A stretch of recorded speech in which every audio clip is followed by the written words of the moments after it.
Eleanor pulled her shawl tighter around her shoulders as she stepped onto the empty London street. The gas lamps flickered in the cold night air, casting long shadows on the cobbled road. It was late, and she knew she shouldn't be walking alone, but her employer had kept her longer than usual. She quickened her pace, her boots clicking against the pavement. Somewhere in the distance, a clock chimed midnight. She had only gone a few steps when she heard something, faint but distinct.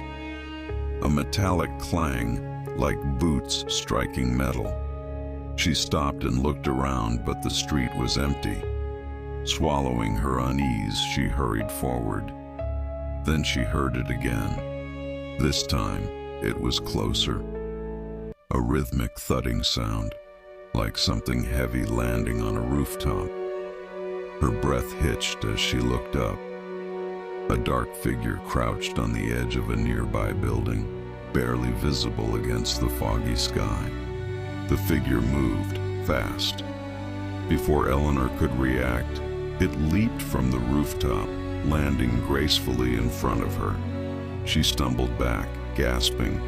The man, if he was a man, was tall and thin, his body draped in a dark, tattered cloak. His eyes glowed red like embers, and when he smiled, he revealed sharp, jagged teeth. His hands, tipped with long metallic claws, flexed as if eager to strike. "Good evening, my dear," the figure purred, his voice smooth but unnerving. Eleanor tried to scream, but fear clamped her throat shut. Spring-heeled Jack, the name whispered in fear across London, was real. Then he lunged. Eleanor barely had time to react. She stumbled backward, her hands grasping at nothing as spring-heeled Jack closed the distance between them in a blink. His long, clawed fingers slashed through the air, narrowly missing her face. She let out a strangled cry and turned to run, her boots slipping against the damp cobblestones. She sprinted down the street, heart pounding, but the sound of metal striking stone echoed behind her. He was following. No, not following, jumping. With every few steps she took, she could hear him land on a rooftop, then leap again, always keeping pace. He was toying with her. Turning sharply into a narrow alley, Eleanor pressed herself against the cold brick wall, struggling to quiet her breath.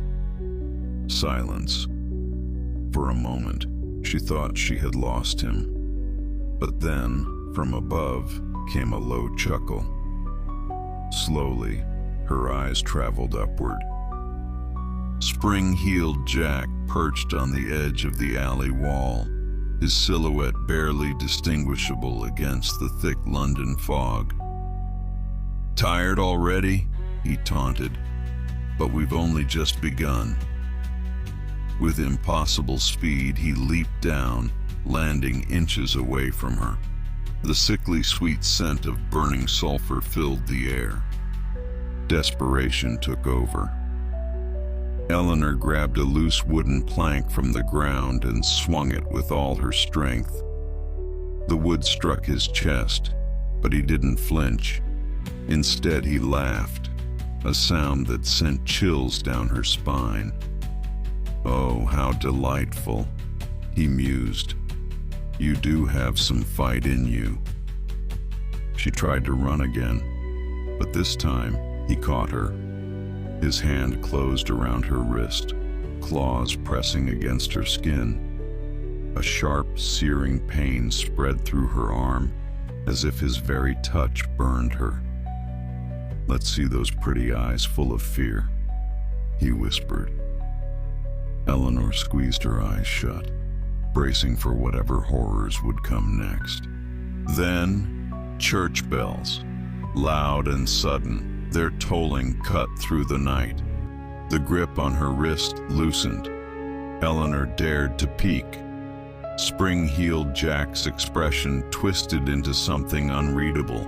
Anger? Fear? For the first time, he hesitated. Taking her chance, Eleanor wrenched herself free and bolted toward the main road, her legs screaming in protest. She didn't look back. Only when she reached the warm glow of a constable's lantern did she allow herself to collapse, gasping for breath. By the time the authorities arrived, there was no sign of spring-heeled Jack. No footprints, no lingering scent of sulfur, nothing. The only proof of her encounter was the burning welt on her wrist, shaped like claw marks. Though she survived that night, Eleanor knew one thing. Spring-heeled Jack was still out there, waiting for his next victim, and no one in London was truly safe. Some researchers consider this creature to be nothing more than a mental breach like Jack the Ripper. Still, some believe that Jack is a supernatural being, even the devil himself. In the world of cryptozoology, Jack is classified as a stealth invader, as is the lunatic gas dispenser of Matin and stealth clowns.